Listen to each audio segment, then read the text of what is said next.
Was that a similar thing with you? Is that why you like comedy? Man, I was a fat kid who no one wanted to be friends with. So I made people laugh to make friends or for girls to like me and that type of...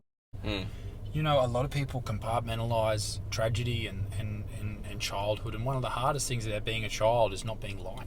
Welcome to the podcast. My guest today is Mr. Isaac Butterfield. Isaac is an Aussie comedian who has no trouble selling out shows when he tours, and I think a large reason for this is because he isn't afraid of being controversial. The more Aussie comedians that I meet and interview, the more I'm noticing a bit of a trend in the way that they see comedy. First and foremost, they want to make people laugh, which is a good thing, but there's also this inner child curiosity wherein if they have an idea for a joke, they have to say it on stage to see what the audience's reaction will be like. And it doesn't matter if the joke is politically incorrect or maybe even offensive to a group of people. The idea is there. They have to make the joke on stage. They just have to see what happens when they say what they're thinking. But here's the thing. If the crowd laughs, they have to then make that joke again, another time on another night at another gig to see if they get the same reaction. And if they get that laugh again, it'll snowball on itself and it becomes part of their act. You have to understand that when comedians get cancelled for the jokes that they tell on stage at their comedy special, it's not a joke that they're telling for the first time. They've told that joke hundreds of times. It only stays in the show if the crowds continue to laugh. And for a comedian like Isaac Butterfield, nothing is off limits. Laughter is king. This is the sport of stand-up comedy, and if you pair that with the sport that is social media, Isaac Butterfield is an individual who objectively plays the game very well. I had about 20 minutes with Isaac whilst I took him from his stand-up gig to his dinner plans, but we got into some fantastic and even deep conversation. Enjoy. Are you recording? I am recording. Where the fuck have you been? I called you bloody half an hour ago. This is bullshit. Welcome, dude. How you doing, man? I'm good. We were talking about this today, and I was like, I don't know, and I have seen it. This is Very my nice tour to meet manager, you. Morgan. Hey, sorry. Nice to meet you, Nice Darren. to meet you. How are you, Darren? That's Claire, my fiance. Hi, Claire. I'm Darren. I'll see you later. I'll see you at dinner. So, just like a quick idea of what it is. Super loose format. There's I've no, seen it, like... man. I know what's going on. Oh, Don't okay. worry about it. All right. But thank you for having me on. I'm sorry I fucked you around the Savo. No. That's actually okay. Because I'm just trying to get this set right at the moment, because I haven't done stand-up in like 6 months, and where I'm from in Newcastle, there's not many, nights where you can get up and do 10 minutes, 20 minutes, like you can do here in capital cities like Melbourne. Sure. You can get up and you can do, look at this bloke, he looks like bloody Doc from Back to the Future. Get off the road, dickhead. What about that? We got the green light.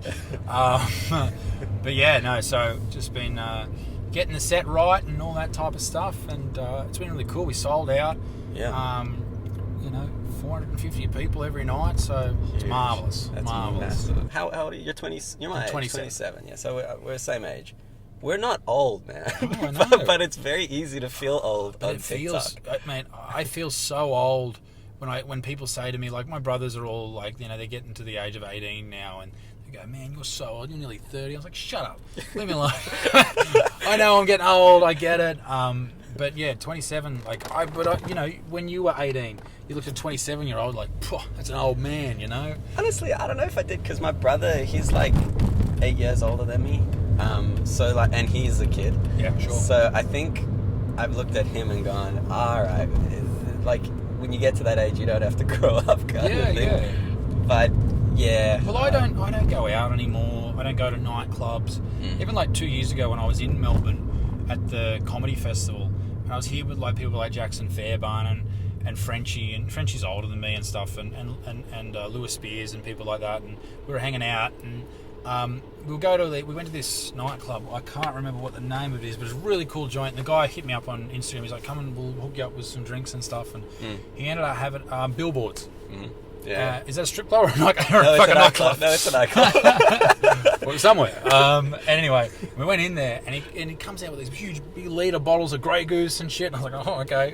But anyway, I hadn't been in a nightclub in forever, but it was really cool. And but everyone was so young, and I was 25 then. I was like, oh my god, everyone's so young. And my brother went out in Newcastle for the first time when he was 18, and He was like, man, there was like these 27-year-old dudes walking around, like going bald, creeping on chicks. I was like, that's not me. That's not, yeah. This is not what I'm up to, you know. So, But I also feel like I would put you in a similar category to me just because we're on social media.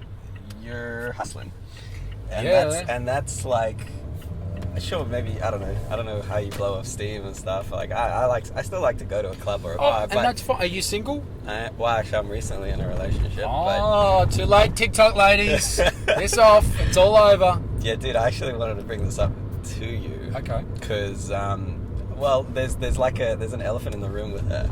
I eat a lot of meat, and she is vegan. Oh no! End it. End it now. Let's call her. What's the number? All right, we'll call her. We'll say, listen, baby, if you just smash a sausage once again, you know, we can get along. But it's all good. I don't hate vegan people. I know you do. You know why I talk about vegan people all the time? It's because every time I do it, they react. If you it's like the bully at primary school. If you don't react, they don't care anymore. Like, stop. I've only run into one person who was super mad, and that was a dude. He tried to like fight me at a comedy show, and he was a vegan dude, and he was at all these rallies and shit, and he got in my face, and I was just like, I'm not going to fight you, man. This wasn't because this wasn't a Rockhampton thing. You No. haven't had a Rockhampton. I haven't had a Rockhampton thing. Frenchie got glass. Alex Williamson got punched in the face. There was another dude that something happened. Yeah. Everyone, I go to Rocky, it's all G, you know? Everyone loves me in Rocky, but nah, man. I've been really lucky. And one of the big things that I find is, like, I've had controversies about jokes about Muslim people and Jewish people and other things. And I have people of all religions, all colours, all creeds, all sexual orientations and genders and all that shit that come to my shows. And I love that. And it just, people are often shocked in the lines. They go, and like at different places and clubs and stuff, and they go, wow, like, there's a black dude here, and there's a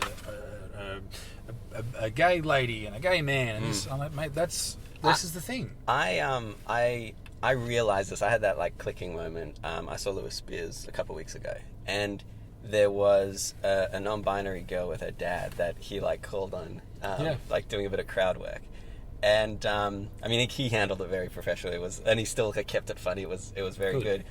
But afterwards, I was like just like looking around the room and seeing what kind of people are here, and Lewis loves taking the piss out of people. Yeah. And a lot of those people were in the room. Exactly. Oh, What's going on? cheer, bro. What's happening?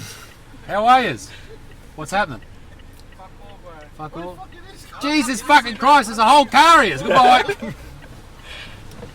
Does that ever See? get old? No, I love that shit. Yeah. That was a car full of giant Maori men. Yeah. And I was like barred from New Zealand for a while, you know? So, Legit. yeah. Why? Oh, yeah. Oh, well, I tried to sell New Zealand. I made a joke about the Christchurch massacre. I talked mad shit about the sheep fucking, all that shit, you know? The Christchurch joke that I did that I got in so much trouble for, and I'm not being crazy or hyperbolic when I say this.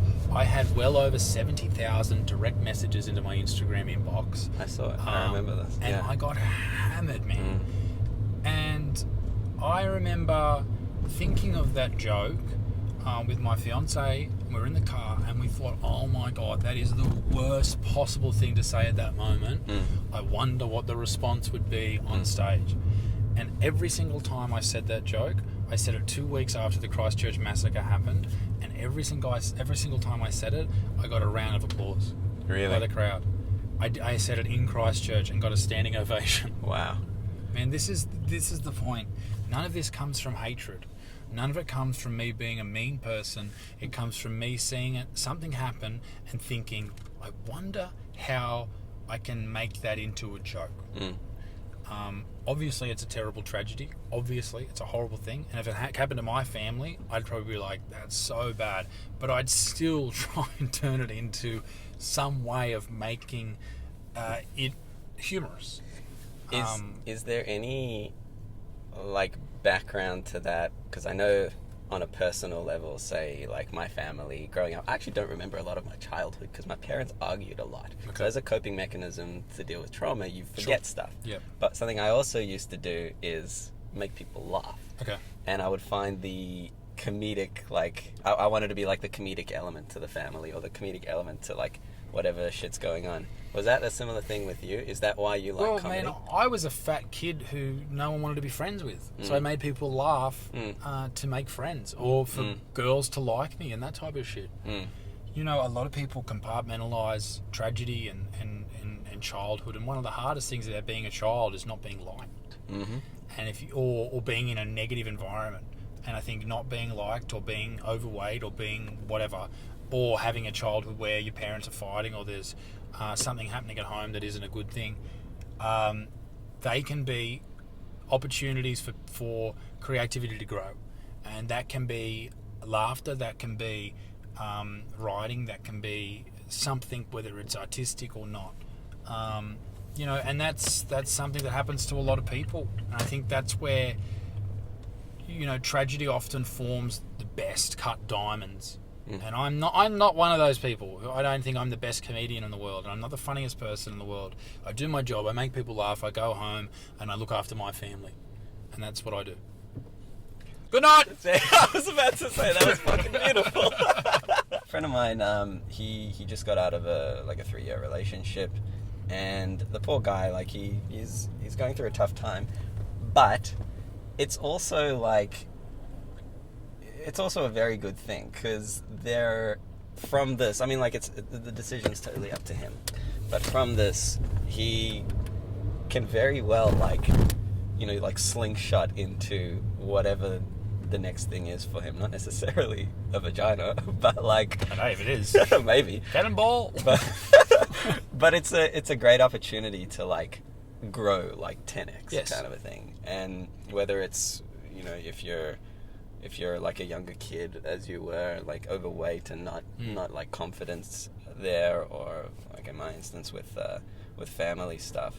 Well, it's either going to go one or two ways. Either you grow from it or you shrink. Yes. Yeah, exactly. And a lot of people, unfortunately, do shrink. Yes. You know, trauma that happens to us in life, like PTSD is something that is often just reserved for people who have suffered from something in war, but in reality it happens to a lot of people in a lot of different ways, and it can be something that happens in childhood. For me, it happened in things like with these seizure things that I suffered from for some time, and now it is a fear that happens to me every day. You know, I haven't had one in many, many years, but it's something that I am terrified of. Is that like on where the stage, all anxiety that type comes of from? stuff? Yeah. What? I mean, I know what epilepsy is, but what set it off? So it's not initially? actually epilepsy, and that's something that a lot of people sort of... I say it's epilepsy because it's easy easier to than explain. saying it's this weird sort of frontal lobe problem that's related to epilepsy, but it's also related to migraines and weirdness. And it started happening when I was playing football, and a fast movement or something, I'd lose sight in this eye, and I'd turn my head like this, and I wouldn't be able to get out of it for about 10 seconds. I'd remain conscious and all that type of stuff. My big fear is that it happened on stage, or it happened here, or it happened there, and all that type of stuff, and that's where the anxiety comes from. Right. So what do? Do you hide? Do you disappear? Do you stop driving? Do you do all these type of things? You can't. You have to live. You have to keep going, and you fight through it. I'm a better person because I have this panic attack disorder. I'm a better person because of it. I'm a more caring person and all those type of stuff. I've learned more about myself and other people. But you know, it's still something that people deal with, like myself, on a daily basis. And there's other people that deal with more horrendous problems on a daily basis. And it's often you see people in the streets, like in a capital city like Melbourne, who are shaking on the ground and they're homeless. And maybe that's a way that I could have gone. You know, who knows? Very true. Very true. Do you? I mean, like, a lot of the stuff that's coming out of your mouth. I couldn't think of a more eloquent way to say that. I'm A spewing. lot of the stuff that's coming out of your mouth is very, like rooted in some very strong, like, self-help principles. Is there who's your person? Who are your people? I don't know. It's there's no like one person. Like, it's not like there's one book that I read that changed me, or someone who spoke that changed me. It's self-discovery. It's doing things wrong. It's not knowing where to turn to and then finding the right people around you. It's having the right mechanisms put in place. It's all these things. It's growing and learning and knowing things will get better and things will get worse and then they'll correct themselves. It's you know, finding a way to fix things. It's all these possibilities that are built into human humankind that there is a way around things, and maybe you don't know it now, but you will know it in the future. And that's the problem with things like people who take their own life, is they can't find a way through it, but you will find a way through it as a spearmint rhino sign goes past us for the local strip club. I saw it too. I don't want to. But yeah, it's. I don't have like a one trick sort of way to fix things, but you will find a way. People will find a way. You just have to find it. I agree, and I think a big part of that finding a way is finding, like, first and foremost, like, first step is figuring out what you're most afraid of. Yeah.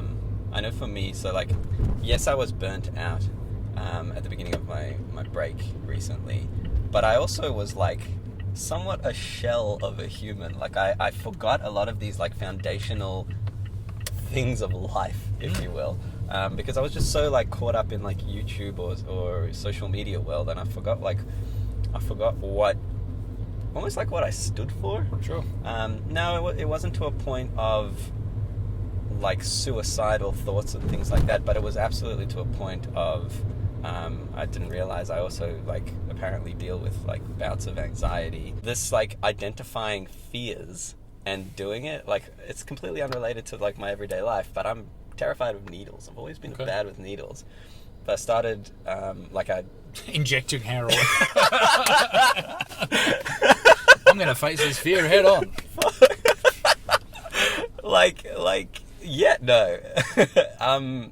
Giving blood.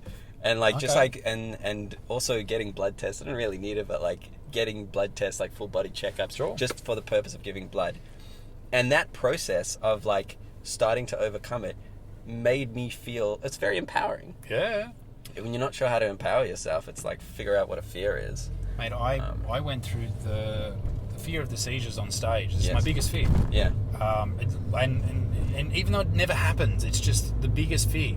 And your body manifests these fears in symptoms, and you feel like one's going to happen, even though you know it's not. And I'm medicated for it. It's not going to happen. It's the same when I drive. I fear. It's terrifying. Sure. Even though it's not going to happen, you can't, sort of find a way to rationalise it. When my first tour happened, I had, 30 shows where I had a panic attack on stage every single night. Yeah. But I got through it. And I know that I can do a show anywhere in the world with anything happening, because I can do that. And that is probably the best lesson that I've ever had, is under the toughest circumstances, I can make people laugh, I can do my job.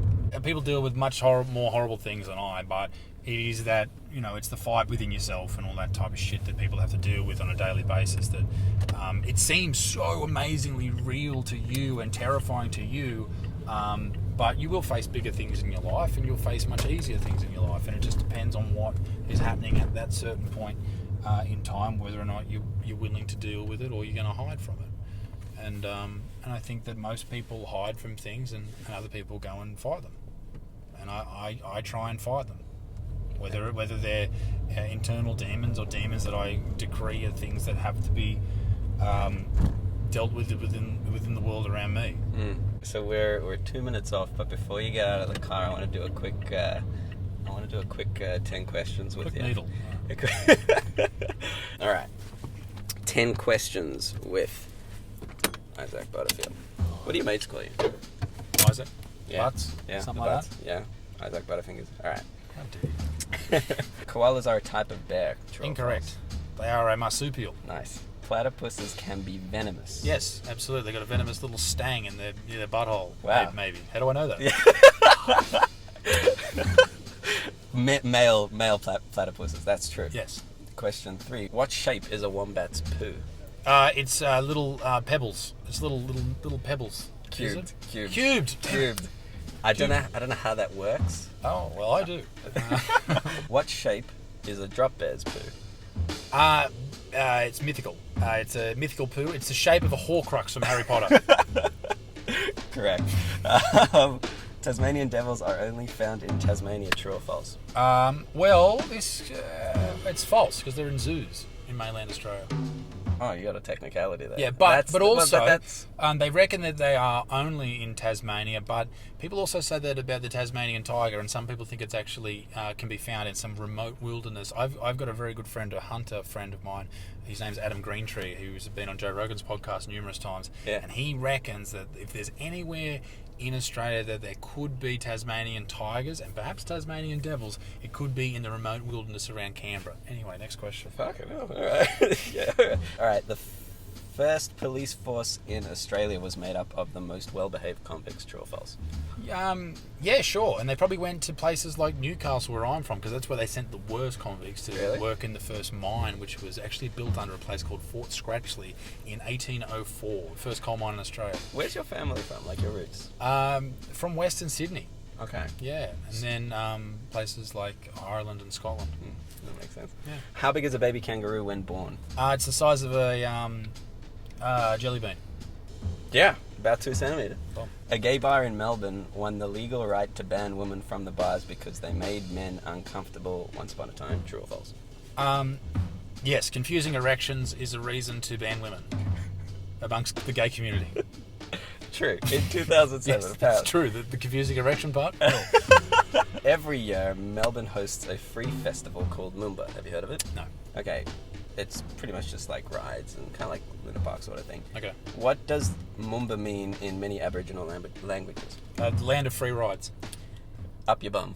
Oh, Legend. good on you, brother. I really appreciate it. Thank you very much. That was a really nice chat. Hey, thank you very much, my man. I really appreciate your time, and that was good. That was a good chat. Like a little podcast, huh? Enjoy your dinner. Pleasure. Anything else I need to do? Absolutely not. Good on you, brother. Love him or hate him, Isaac knows what he stands for. And I think the reason that he's built the audience that he has is because he has a solid understanding about what's important to him and what he cares about. And then he's comfortable broadcasting that to millions of people very regularly. It sounds a hell of a lot easier said than done. See you next time. Thanks, man. Good on you, brother. Catch you, dude. Great to meet you. You too.